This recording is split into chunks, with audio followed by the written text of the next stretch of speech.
အားလုံးမင်္ဂလာပါခင်ဗျာ concrete durability တာရှည်ခိုင်ခံ့မှုဆိုင်ရာရှင်းလင်းတင်ပြမှုကနေအားလုံးကိုကြိုဆိုပါရစေဒီနေ့ကျွန်တော်တို့ဆွေးနွေးသွားမှာကတော့ reinforced concrete တိဆောက်ပုံတွေမှာတန်ချိတက်ခြင်းကိုဖြစ်စေတဲ့အဓိကအကြောင်းရင်းတစ်ခုဖြစ်တဲ့ carbonation နဲ့ chloride attack အကြောင်းပဲဖြစ်ပါတယ်ကမ္ဘာပေါ်မှာရှိတဲ့ RC structure ဒီပျက်စီးရခြင်းရဲ့80%ဟာဒီအချက်နှစ်ချက်ကြောင့်ဖြစ်လို့ civil engineer တိုင်းမဖြစ်မနေသိထားရမယ့်အကြောင်းအရာဖြစ်ပါတယ်ဒီ session အပြီးမှာတော့ပျက်စီးမှု mechanism တွေကိုနားလည်ပြီး EN 1504 ACI နဲ့ JSC standard တွေအရစနစ်တကျပြုပြင်နည်းတွေကိုရွေးချယ်တက်သွားပါလိမ့်မယ်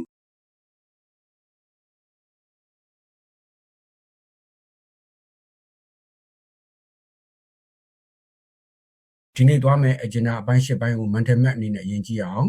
corrosion ဘာလို့အရေးကြီးလဲ passivation တွေအကြောင်း attack mechanism နှစ်ခုအကြောင်း diagnosis လုပ်နည်း rapid standard တွေအဆင့်မြင့် halo effect အကြောင်းနဲ့လက်တွေ့အသုံးချနိုင်မဲ့ takeaway တွေပဲဖြစ်ပါတယ်။အဲ့ဒီနေကို click နှိပ်ပြီးခေါင်းစဉ်တစ်ခုချင်းစီကိုအလွယ်တကူသွားလို့ရအောင်စီစဉ်ထားပါတယ်။ပထမဆုံး session 1ကိုစတင်ပါမယ်။ chemistry အပိုင်းနေတဲ့မဝင်ခင်မှာ river corrosion ကြောင့်ကမ္ဘာပေါ်မှာဘယ်လောက်ထိဆုံးရှုံးမှုပမာဏကြီးမားနေလဲဆိုတဲ့အခြေအနေကိုအရင်ဆုံးချပြခြင်းပါတယ်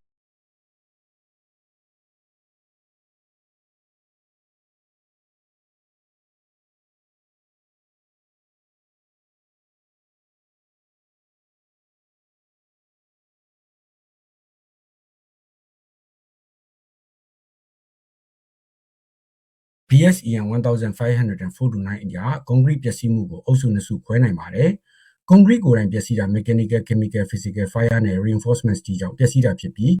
steel ကိုတော့ carbonation နဲ့ chloride contaminants တွေကအဓိကတိုက်ခိုက်တာပါ။ကျွန်တော်တို့ဒီနေ့ focus လုပ်မှာက structural repair တွေရဲ့အဓိကအကြောင်းရင်းဖြစ်တဲ့ reinforcement corrosion ပိုင်းပဲဖြစ်ပါကမ္ဘာလုံးဆိုင်ရာအချက်လက်တွေအရ steel corrosion ဟာ RC structure တွေတက်တမ်းမပြည့်ခင်ပျက်စီးရခြင်းရဲ့အကြီးမားဆုံးတရားခံဖြစ်ပါတယ်။တစ်နှစ်ကို corrosion ကြောင့်ကုန်ကျနေတဲ့ repair cost ဟာကမ္ဘာတစ်ဝန်းဒေါ်လာဘီလီယံ100ကျော်ရှိနေပြီးဒီထဲမှာ traffic နှောင့်နှေးမှုနဲ့ productivity ဆုံးရှုံးမှုတွေပါဝင်ပါတယ်။ဒီပျက်စီးမှုတွေရဲ့ဗဟိုချက်ဟာ carbonation နဲ့ chloride attack တာဖြစ်လို့ structural သို့မဟုတ် maintenance engineer တယောက်အနေနဲ့ဒါကိုမသိလို့မဖြစ်ပါ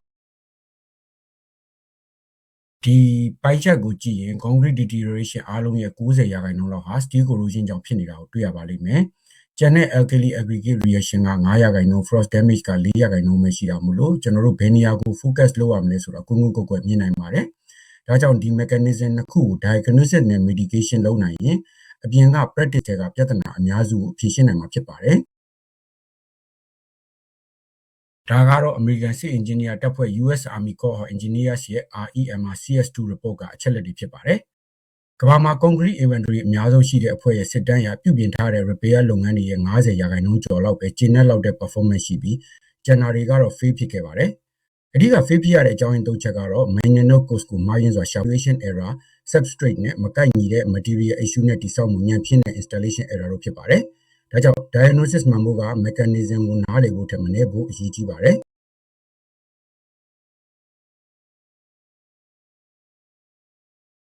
mechanism တွေအကြောင်းမပြောခင် concrete ထဲကတန်ချောင်းတွေကိုဘာကအကာအကွယ်ပေးဖို့ကြိုးစားနေတာလဲဆိုတာကျွန်တော်တို့အရင်ကြည့်အောင်။အဲ့ဒါကတော့ passivation layer ပါပဲ။ steel ဟာ concrete ထဲမှာဆယ်စုနှစ်ပေါင်းများစွာတန်ကြီးမတက်ဘဲနေနိုင်တာဒီ outside ပလင်လွှာပါးလေးရှိနေလို့ဖြစ်ပြီး carbonation ရော chloride ရောဒီအလွှာပါးလေးကိုဖျက်ဆီးဖို့ပဲဥတည်ကြတာဖြစ်ပါတယ်။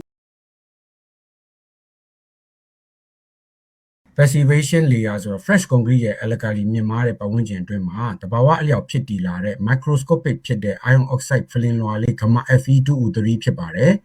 cement hydration ကြောင့် calcium hydroxide ဖြစ်လာပြီး pore water ရဲ့ pH ကို 12.5 ကနေ 4 အထိ curing စနစ်တကျလုပ်ပေးဖို့လိုအပ်ပါတယ်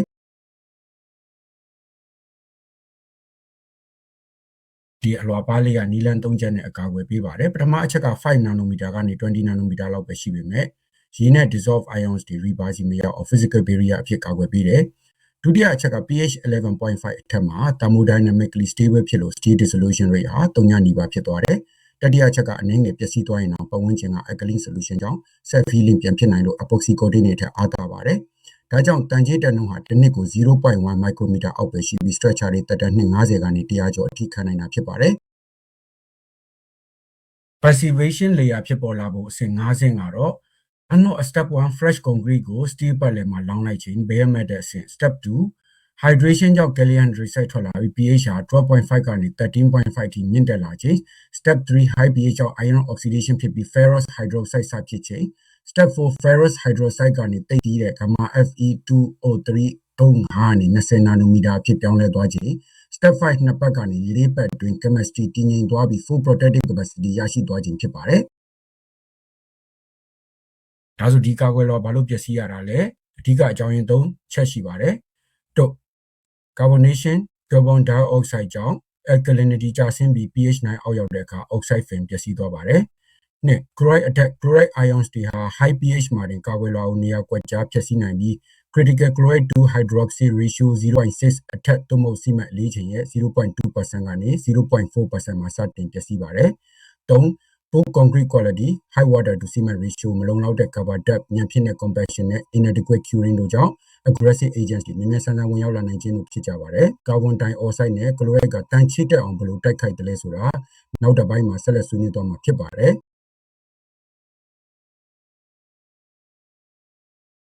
section 3အနေနဲ့ carbonation အကြောင်းကိုအသေးစိတ်ဆွေးနွေးပါမယ်။လေထုထဲက carbon dioxide ကြောင့် concrete ရဲ့ pH ဘယ်လိုကျဆင်းသွားလဲဆိုတာကိုကြည့်ကြရအောင်။ carbonation ဆိုတာ chemical process တစ်ခုဖြစ်ပြီး reaction ကတော့ calcium hydroxide နဲ့ carbon dioxide ဓာတ်ပြုပြီး calcium carbonate နဲ့ရေဖြစ်သွားပါတယ်။ alkaline ဖြစ်စေတဲ့ calcium hydroxide ကို neutral ဖြစ်တဲ့ calcium carbonate ဖြစ်ပြောင်းလဲဖြစ်တာပါ။အကျိုးဆက်ကတော့ pH 12.5 ကနေ9အောက်ကျသွားပြီး passive layer ပျက်စီးခြင်းဖြစ်ပါတယ်။ carbonation နှုန်းဟာ humidity 50 to 75% RH မှာအဆိုးဆုံးဖြစ်ပါတယ်။ CO2 concentration နဲ့ water to cement ratio ကိုမူတည်ပါတယ်။နောက်တစ်ချက်က pH 12 to 13မှာတန်ချိတက်ဖို့ chloride 7000 to 8000 ppm လိုပေမဲ့ carbonation ကြောင့် pH 10 to 11ထိကျသွားရင်တော့ chloride 100 ppm ရှိုံနဲ့တင်တန်ချိတက်နိုင်လို့ပိုပြီးအန္တရာယ်များပါတယ်။ slide 3 tour carbonation ကြောင့်ဖြစ်တဲ့ corrosion mechanism အဆင့်5ဆင့် step 1 လေထုတွေက CO2 ဟာ concrete poron network ထဲကို diffuse ဖြစ်ပြီးဝင်လာတယ်။ step 2 pore water ထဲမှာပျော်ဝင်ပြီး carbonic acid ဖြစ်က COH2 နဲ့ဓာတ်ပြုပြီး CO3 ဖြစ်သွားတယ်။ step 3 pH ကျဆင်းပြီး carbonation front ဟာအထဲကိုရွေ့ရနယ်နိမိတ် moving boundary လို့တိုးဝင်လာတယ်။ step 4 carbonation front က reverse ရောက်တဲ့အခါ protective film ပျက်စီးသွားတယ်။ step 5 oxygen နဲ့ ဆိုထိုင်းစရှိရင် steel စပြီးတန်ချိတက်တယ်။တန်ချိရဲ့ထုထည်ဟာ muller steel တဲ့2ဆကနေ6ဆအထိကြီးလာလို့ internal tensile stress ကြောင့် concrete အကွဲ cracking and spalling ဖြစ်လာပါတယ်။ဒီနှုန်းဟာ square root of time ပုံသင်နည်းအတိုင်းသွားပါတယ်။ slide 3 slow မှာတော့ chloride attack အကြောင်းပြောပါမယ်။ carbonation က uniform ဖြစ်ပေမဲ့ chloride ကတော့ localized pitting corrosion ကိုဖြစ်စေတာမို့မတူညီတဲ့အချက်တွေကိုနှိုင်းယှဉ်ကြည့်ပါမယ်။ slightly slower chloride attack က pH ကျစရာမလိုပဲ passive film ကိုတိုက်ရိုက်ဖျက်ဆီးတာပါ။အဓိက source တွေကတော့ de-icing source marine environment နဲ့ airborne droplets တွေဖြစ်ပြီးလေထဲကတဆင့်ပင်လယ်နဲ့အနည်းဆုံး2ကီလိုမီတာကျော်ထိပြန့်နှံ့နိုင်ပါတယ်။စိတ်ဝင်တဲ့နည်းလမ်းတွေကတော့ concentration gradient ကြောင့်ဖြစ်တဲ့ diffusion capillary section နဲ့ hydrostatic pressure အောက်က permeation တို့ဖြစ်ပါတယ်။ carbonation က rebar တစ်ခုလုံးညီညီညာညာတန်ချိတက်ခြင်း uniform general corrosion ဖြစ်စေပေမဲ့ chloride ကတော့နေရာကွက်ကြားတွင်းကြိုင်တန်ချိတက်ခြင်း pitting corrosion ကိုဖြစ်စေလို့အပြင်ကကြည့်ရင်မသိတာပဲရုတ်တရက် sudden failure ဖြစ်နိုင်လို့ပိုအန္တရာယ်ကြီးပါတယ်။ကိုတွေရကန့်သက်ချက်က EN 206မှာ 0.2% ကနေ 0.4% ရှိပြီး ACI 380မှာတော့ wet condition အတွက်ပိုပြီး conservative ဖြစ်တဲ့ 0.15% သတ်မှတ်ထားပါတယ်။ chloride attack ရဲ့ mechanism 5ဆင့် step 1 chloride ions တွေဟာ concrete ထဲကိုနီလန်းမျိုးစုံနဲ့ဝင်လာတယ်။အထူးသဖြင့် marine spresso ရဲ့ wetting and drying cycle က capillary section ကြောင့်ဝင်ရောက်မှုကိုပုံမြန်စေပါတယ်။ step 2 rebar level မှာစူးစီးလာပြီးအချို့က free absorb ဖြစ် matrix မှာချိတ်ဆက်သွားပြီမဲ့ porous solution နဲ့ free chloride တွေကပျက်စီးစေတာပါ။ step 3 free chloride concentration အချို့ဟာ 0.6 threshold ထက်ကျော်သွားရင် passive film ကိုနေရာကွက်ကြားဖောက်ဖျက်ပြီး anodic site ငယ်လေးတွေဖြစ်လာစေတယ်။ step 4 pitting corrosion စတင်ပြီး pit အတွင်းပိုင်းကပိုပြီး acidic ဖြစ်လာကပတ်ဝန်းကျင်က passive steel ကတော့ large cathode အဖြစ်လှုပ်ဆောင်လို့ unfavorable anode to cathode area ratio ကြောင့်တန်ကြေးတက်နှုန်းအလွန်မြန်လာပါတယ်။ step 5 expensive product တွေကြောင့် cracking delamination နဲ့ spalling တွေဖြစ်လာပြီးမျက်နှာပြင်ပေါ်တန်ကြေးရောင်မမြင်ရခင်ကတည်းက section area တော်တော်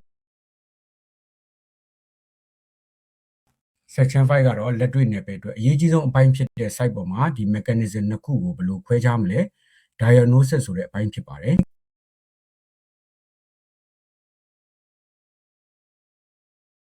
စစ်ဆေးမှုမလုပ်ခင်ကျွန်တော် deterioration map ကိုပြန်ကြည့်ရအောင် steel corrosion ရဲ့အဓိက branch နှစ်ခုဖြစ်တဲ့ carbonation နဲ့ chloride contaminant တွေကိုဘယ်လိုနည်းလမ်းတွေနဲ့အဖြေထုတ်မလဲဆိုတာဆက်ကြည့်ပါမယ်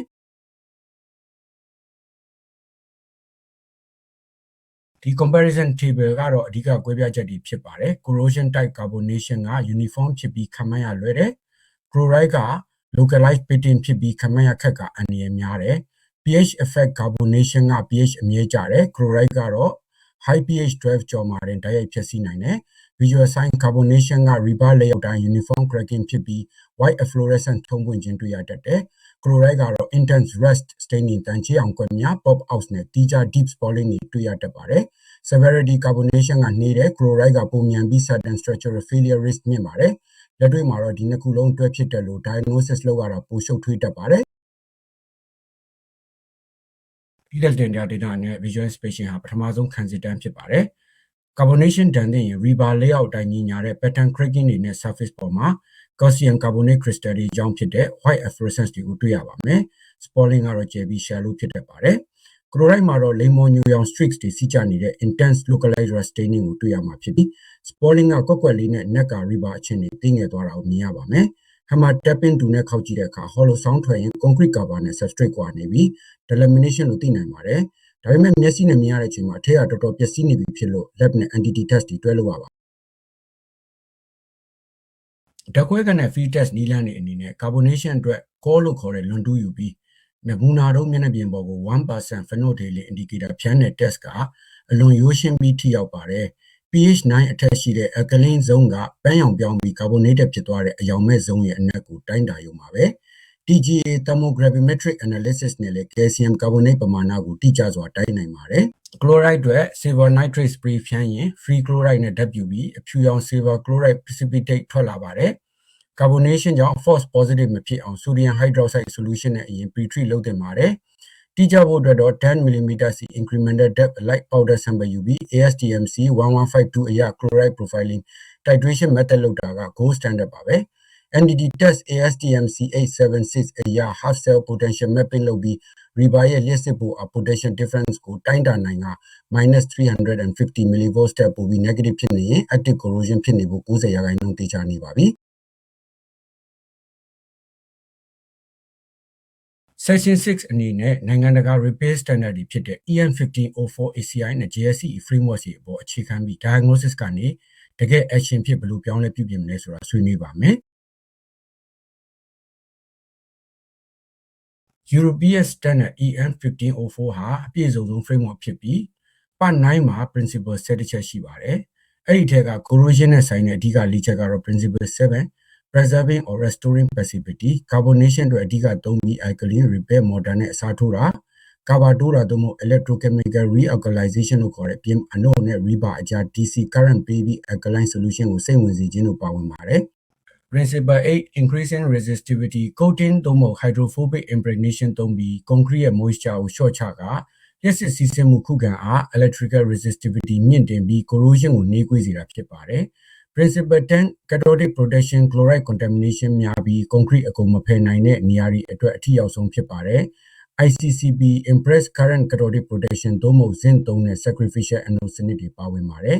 Principle 11 control of anodic areas corrosion inhibitors ဥပမာ amine based migrating inhibitors ကိုမျက်နှာပြင်ပေါ်ကနေဖြန်းပြီး rebar စီစိတ်ဝင်စေက anodic dissolution ကိုနှိမ်နင်းတဲ့နည်းလမ်းဖြစ်ပါတယ်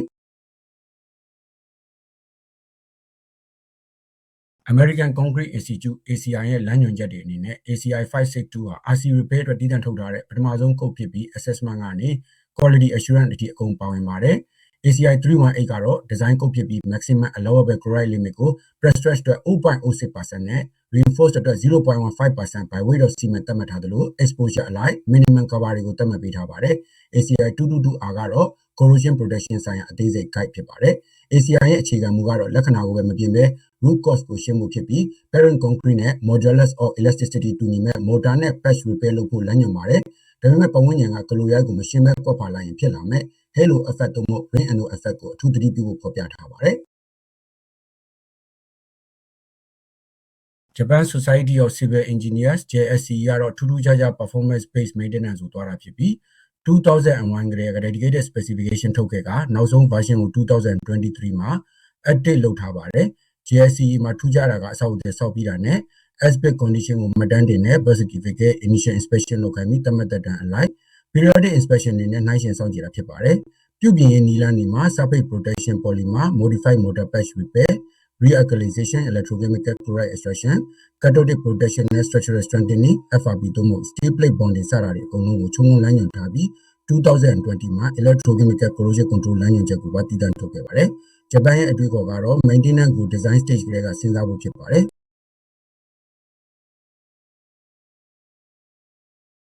JSCE ရဲ့ deterioration stage ၄ခုကို graph မှာကြည့်ရင်လက္ခဏာမပြသေးတဲ့ initiation stage corrosion စဖြစ်တဲ့ propagation stage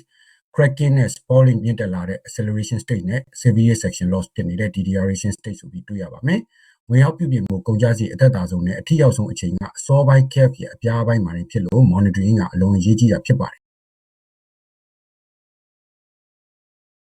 ဒီ matrix ကတော့ carbonation ပျက်စီးမှု stage အလိုက် repair method ကိုတွဲဖက်ပြထားတာပါ။အစောပိုင်းဆိုရင် anti carbonation coating သို့မဟုတ် electrochemical realkalization နဲ့တူးထုတ်စရာမလိုပဲအကာအကွယ်ပြန်ပေးနိုင်ပြီးနောက်ပိုင်းအဆင့်တွေရောက်ရင်တော့ high alkaline mortar နဲ့ patch repair လုပ်တာ structural strengthening လုပ်တာမျိုးတွေလိုအပ်လာမှာဖြစ်ပါတယ်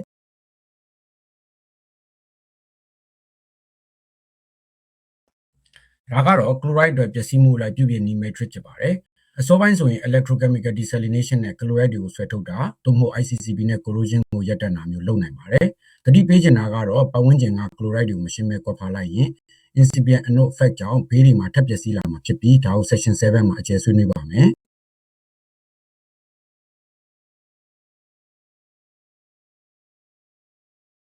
electrochemical နည်းလမ်းတစ်ခုကိုရှင်းကြည့်ရင် realkalization က concrete body တွေကို hydroxy ion တွေဖြည့်ပေးပြီး pH ကို 12.5 အထက်ပြန်ရောက်အောင်လုပ်တာဖြစ်ပြီး desalination နည်းဖြစ်တဲ့ chloride extraction ကတော့ temporary anode mesh သုံးပြီး concrete တွေက chloride ion တွေကိုလျှက်စစ်အားနဲ့အပြင်ကိုဆွဲထုတ်တာဖြစ်ပါတယ်နှစ်ခုလုံးက non destructive ဖြစ်ပြီးကောင်းမွန်တဲ့ concrete တွေကိုဖယ်စရာမလိုပဲ area အကျယ်ကြီးကိုကာကွယ်ပေးနိုင်တဲ့အားသာချက်ရှိပါတယ်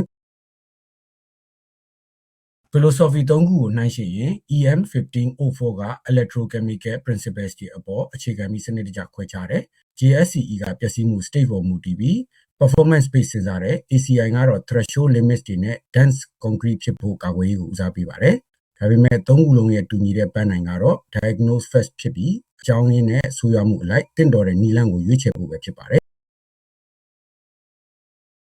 77အနေနဲ့ပုံမှန် standard ပြုပြင်နည်းတွေရဲ့နောက်ွယ်က practitioner တိုင်းသိထားမဲ့သိမ်မွေ့ပြီးအန္တရာယ်များတဲ့ failure mode တစ်ခုဖြစ်တဲ့ incipient anode သို့မဟုတ် halo effect အကြောင်းကိုဆွေးနွေးပါမယ်ဒီ slide ဟာ repair engineer တိုင်းအတွက်အရေးကြီးဆုံး slide တစ်ခုဖြစ်ပါတယ် incipient anode effect သို့မဟုတ် halo effect ခေါ် ring anode effect ဟာ patch repair တွေတက်တမ်းမပြည့်ခင် fail ဖြစ်ရတဲ့နံပါတ်1အကြောင်းရင်းဖြစ်ပါတယ် electrochemistry mechanism အရတန်ကြီးတက်နေတဲ့နေရာကိုတူးထုတ်ပြီး motor အသစ်နဲ့ patch လုပ်လိုက်တဲ့အခါ motor အသစ်ရဲ့ alkaline ဓာတ်ကြောင့် patch တွင်တဲ့ steel ဟာ passive ဖြစ်သွားပြီး electron လက်ခံပြီးနေရာကတ်တုတ်ဖြစ်ပြောင်းလဲသွားပါတယ်ဒါပေမဲ့သူ့ဘေးပတ်ပတ်လည်မှာကြံခဲ့တဲ့ chloride ဓာတ်သင့်သို့မဟုတ် carbonated concrete ထဲက steel ကတော့ anode ခေါ်တန်ကြီးတက်မိနေရာဖြစ်ကြံနေခဲ့ပါတယ်ဒီနေရာမှာပြဿနာ area ratio ပါပဲ large cathode နေရာအသစ်နဲ့ small anode ဘေးကနေရာဟောင်းချိတ်ဆက်မိသွားတဲ့အတွက်ဘေးပတ်ပတ်လည်က anode နေရာတွေမှာတန်ကြီးတက်နှုန်းဟာပုံမှန်ထက်အဆမတန်မြန်ဆန်သွားပါတယ်ရလက်အနေနဲ့ပြုပြင်ပြီးလပိုင်းကနေနှစ်ပိုင်းတွင်းမှာ repair patch ဘေးပတ်ပတ်လည်မှာကွင်းပုံတံ ring pattern အကွဲကြောင်းတွေနဲ့ spalling တွေထပ်ဖြစ်လာပါတယ်ပြီးရင်အဲ့ဒီနေရာကိုထပ်ဖာတယ်အဲ့ဒီခါကတ်တိုးကပိုကြီးလာပြီးပြဿနာကိုအပြင်ဘက်ကိုထပ်တွန်းထုတ်တယ်လို့ဖြစ်ကကုန်ကြစည်များလာတဲ့ expanding repair standard တွေရောက်သွားတတ်ပါတယ် EN1504 ACI 222R နဲ့ JSCE တို့အားလုံးမှာဒီဖြစ်စဉ်ကိုအတိအမှတ်ပြုထားပြီးကာကွယ်ဖို့လမ်းညွှန်ထားပါတယ်အဓိက takeaway ကတော့မြင်ရတဲ့ပစ္စည်းမှုကိုပဲကွက်ဖာပြီးပတ်ဝန်းကျင်က contaminated concrete ကိုမရှင်းရင်မကြခင် fail ပြန်ဖြစ်မယ်ဆိုတာပါပဲ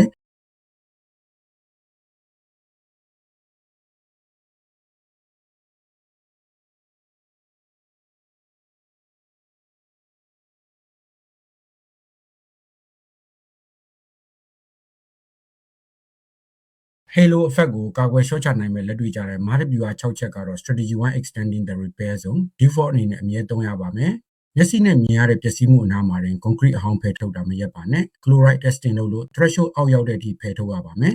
ACI 222R ရနောက်ဆုံးတန်ကြီးတတ်တဲ့ rebar ရဲ့အပြင်ဘက်150ကနေ300 mm အထိပိုတူရန်လမ်းညွှန်ထားပါတယ်strategy 2 surface protection repair လုပ်ပြီးသား structural member တစ်ခုလုံးကို hydrophobic impregnation သို့မဟုတ် coating လုပ်လိုက်ရင်စထိုင်းစာနေသွားပြီး electrical resistivity တက်လာလို့ incipient anode ဖြစ်နှုန်းနှေးသွားပါတယ် strategy 3 migrating corrosion inhibitors amine based chemicals တွေကို surface ပေါ်ဖြန့်ပြီး pora တွေကနေ reverse စိတ်ဝင်စေက molecule blend တော့အဖြစ်အုပ်ပြီး anodic က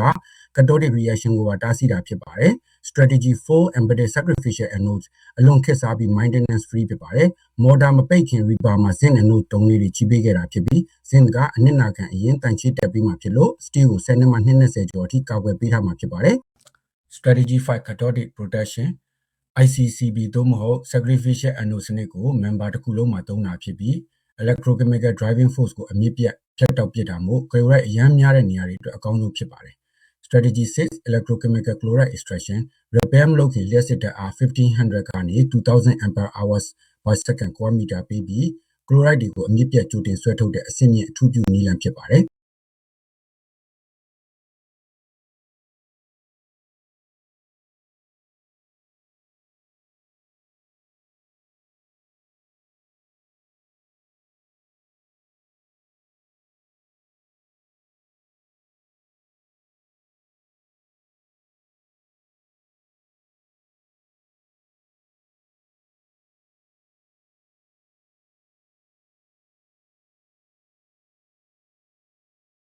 ယခု training session ရဲ့ဏီကုန်းချုပ်ပိုင်းရောက်ပါပြီဒီကနေ့ဆွေးနွေးခဲ့တဲ့များအချက်လက်အားလုံးကိုလက်တွေ့နယ်ပယ်မှာအသုံးချနိုင်မဲ့ professional advices တွေအနေနဲ့အချင်းချုပ်တင်ပြပါမယ်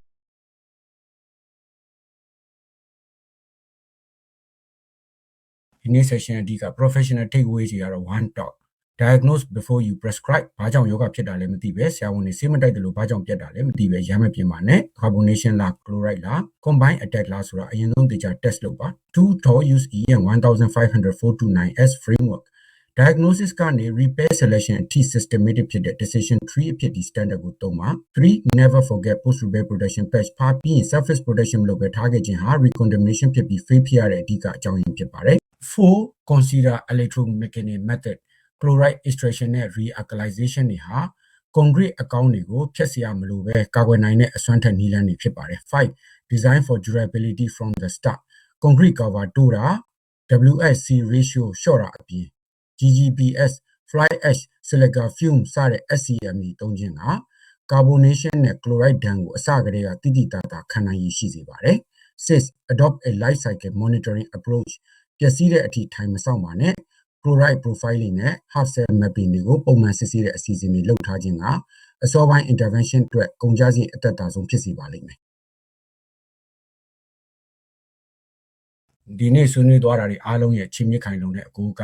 reference standards တွေကတော့ဥရောပရဲ့ EN 1504အထူးသဖြင့် Part 9 American ရဲ့ ACI 562 ACI 222 R နဲ့ ASTMC 876 ASTMC 1152တို့ဖြစ်တယ်လို့ဂျပန်ရဲ့ JSC Standard Specification for Maintenance 2023 Revision တို့ဖြစ်ပါတယ်ဒါအပြင် FHEIT and NIAS 2022နဲ့ ELI 2024တို့ရဲ့ Open Access Research Papers တွေကိုလည်း online မှာရှာဖွေဖတ်ရှုလေ့လာဖို့တိုက်တွန်းချင်ပါတယ်